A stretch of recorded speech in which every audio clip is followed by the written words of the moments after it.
განვაგრძოთ ბიზნეს კურიერს. სოფლის მეურნეობის მინისტრი აცხადებს, რომ უმთავრესი სტრატეგია წელსაც და მომავალშიც გლეხთა კოოპერატიული გაერთიანებების შექმნა იქნება, თუმცა პროცესი ნებაყოფლობითია და მთავრობა არ დააჩქარებს. წელს მხოლოდ 100-მდე კოოპერატივის შექმნას მოელიან.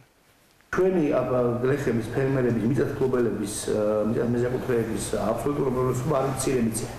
მათ აქვთ 1.25 ჰექტარზე ნაკლები ოდენობის მიწა და ისინი რეალურად დამატებით ღირებულებას გაქმნიან, ისინი აწარმოებენ იმას, რასაც თვითონ მოიხმარებენ. მიზანი არის, რომ მაქსიმალური რაოდენობა ჩვენი ფერმერებისა, სოფლის მეურნეობაში ჩართული ადამიანებისა მოხდეს კონსოლიდაცია. ჩვენ თუ შევქმნით რამოდენიმე ათეულს ან 200 ასეულს, თქვა ერთ წლის განმავლობაში კოოპერატივს, რომლებიც იქნებიან წარმატებულები, რომლებიც იქნებიან ცხოვრობენ უკეთესად, ვიდრე ისინი ცხოვრობდნენ კოოპერაციაში გაერთიანებამდე.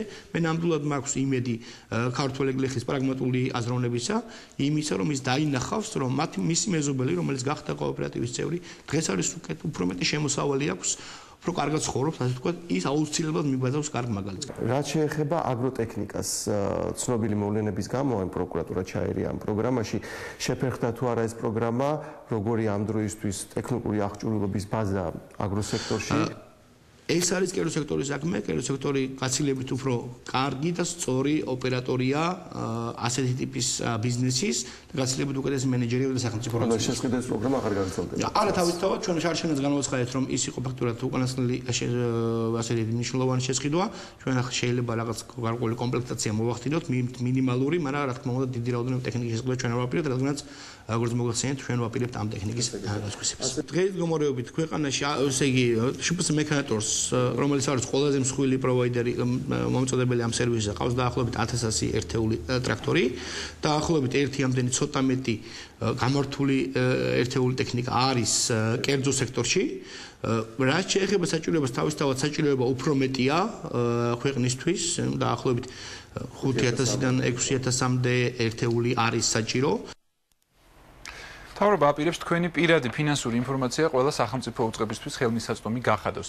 შესაბამისი ცვლილების პროექტი უკვე პარლამენტშია განსახილულად, ამჟამად კი ასეთი ინფორმაციის გაცემის დაშვება სასამართლოს პრეროგატივაა. ცვლილება როგორც დასაქმებულების, ისე დამსაქმებლების პროტესტს იწვევს. მეორე საკითხია, რომ კანონის შეცვლამდე ფინანსური ინფორმაციის დაცვა დღესაც კი ყოველთვის არ ხდება. გიორგი კობალაძე შემოსავლების სამსახურის დაუდევრობის შედეგად დაზარალდა.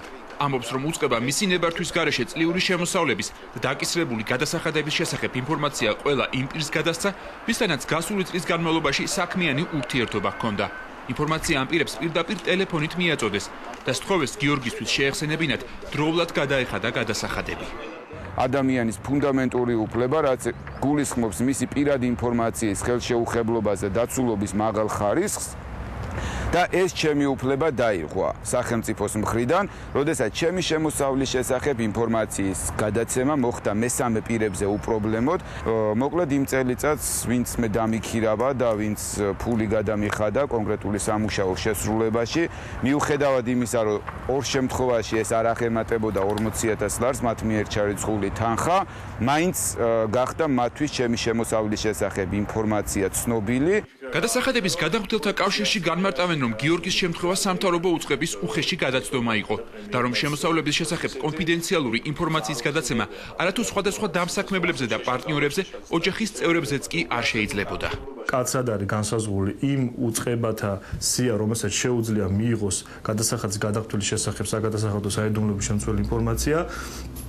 არც არის საუბარი დამსაქმებელზე, ანუ დამსაქმებელმა არ შეიძლება მიიღოს დასაქმებულის სხვა შემოსავლების შესახებ ინფორმაცია, ეს არის საიდუმლო. არასამთავრობო ორგანიზაციაში შიშობენ, რომ შემოსავლების შესახებ კონფიდენციალური ინფორმაციის გაჟონვა ახალი საკანონმდებლო ინიციატივის წყალობით კიდევ უფრო გახშირდება.